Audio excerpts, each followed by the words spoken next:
La formation professionnelle est cruciale pour le développement économique et l'autonomisation des hommes et des femmes au Mali. Financé à hauteur de 30 millions DKK par l'ambassade royale du Danemark à RD, le projet est principalement orienté sur un fonds compétitif pour la formation professionnelle liée aux besoins du secteur privé FFP.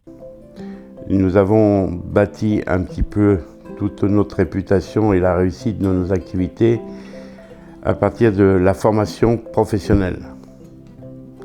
Donc pour moi, c'est vraiment fondamental et rien ne peut se faire sans de la formation, sans de l'éducation, sans de la formation professionnelle continue, de base et continue. Au niveau du CIEM, on en a fait un petit peu notre cheval de bataille puisqu'on a orienté beaucoup de nos activités sur la formation professionnelle. Cette initiative s'aligne parfaitement avec l'objectif global du programme de développement du secteur privé de l'ambassade royale du Danemark au Mali. L'ambassade Danemark travaille depuis son installation au Mali avec l'idée de soutenir le développement du secteur privé parce qu'on sait que c'est le secteur privé qui crée de l'emploi, le secteur privé qui crée de la richesse, le secteur privé qui paye des impôts. Et ce sont ces impôts qui sont collectés et qui permettent aussi de faire des investissements sociaux dans la santé, dans l'éducation et dans les infrastructures indispensables pour le développement économique.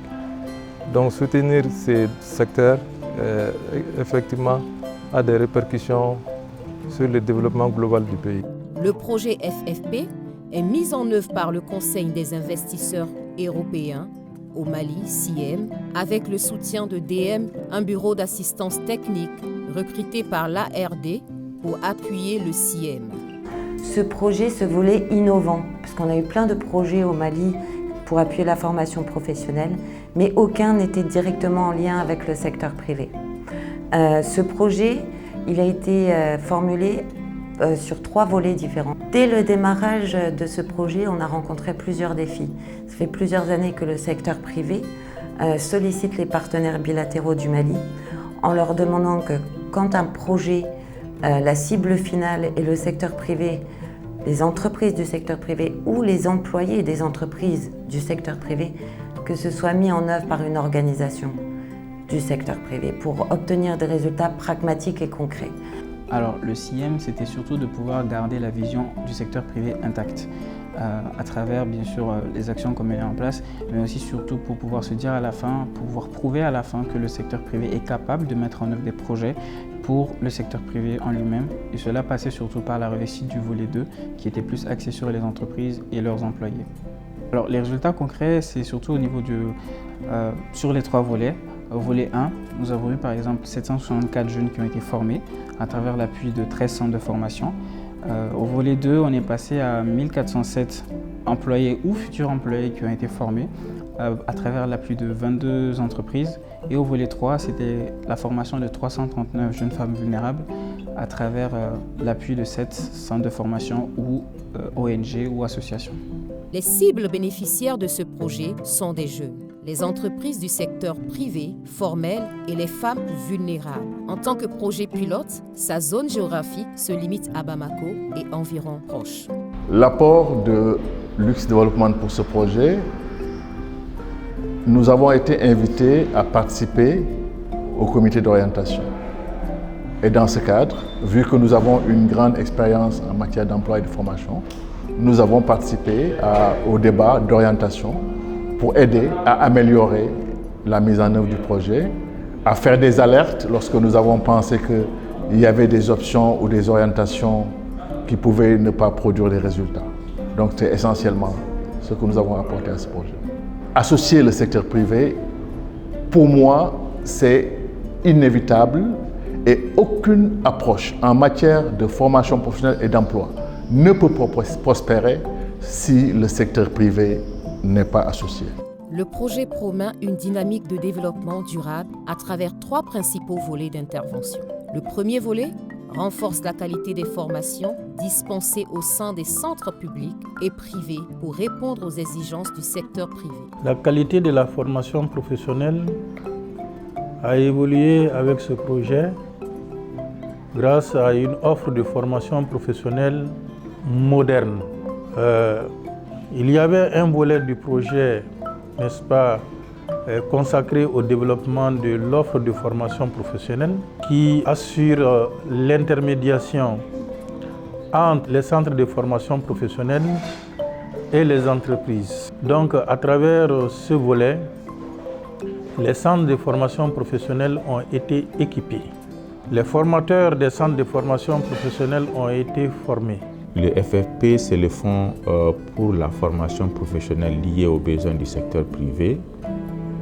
Les centres de formation professionnelle doivent faire des formations en tenant compte des besoins du secteur privé.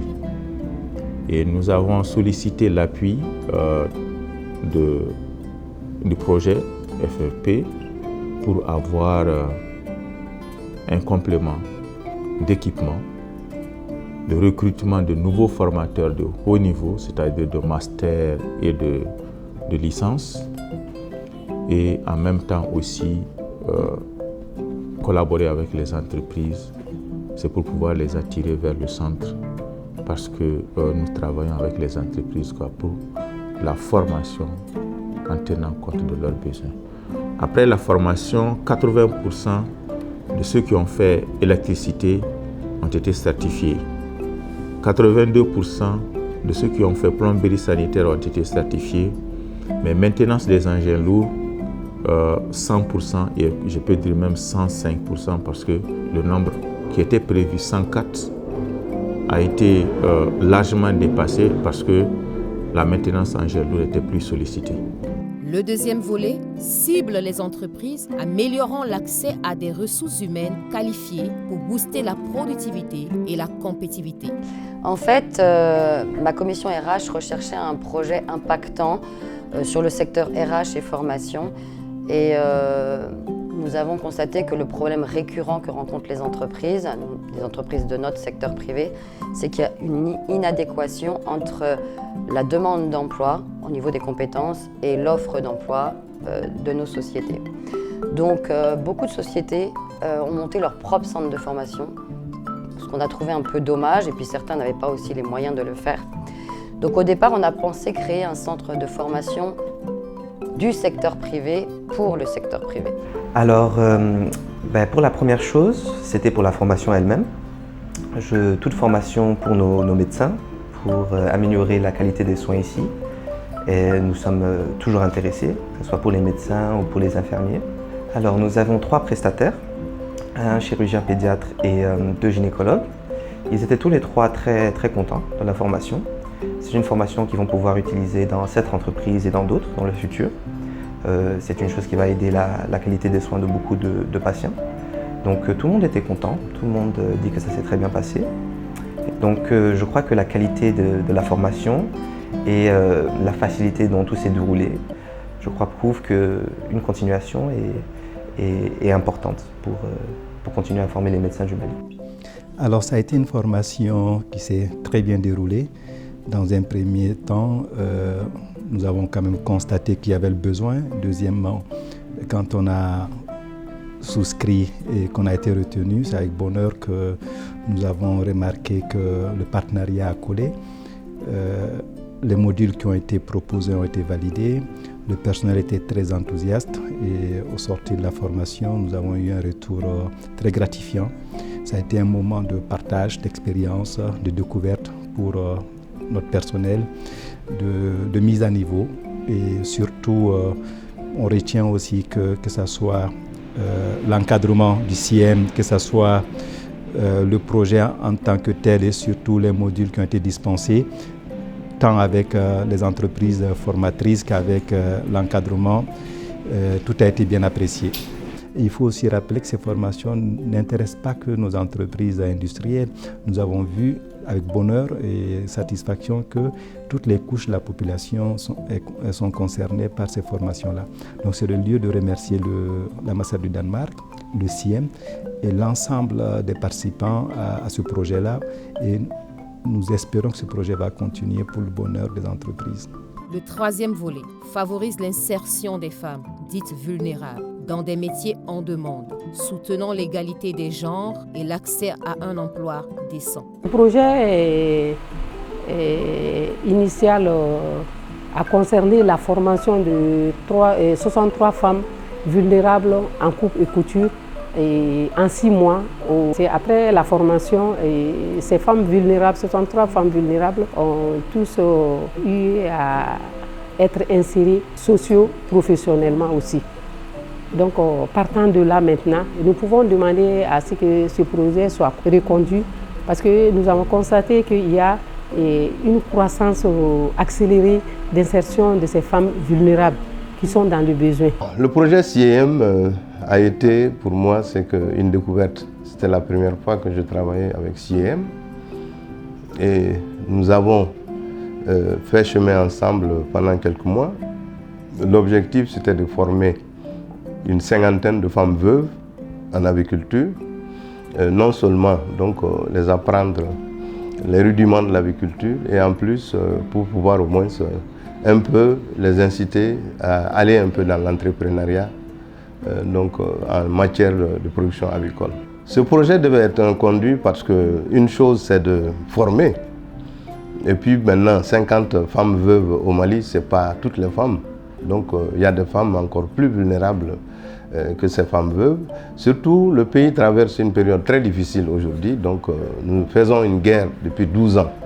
Et puis pendant 12 ans, il y a eu des déplacés, il y a eu en fait beaucoup d'orphelins.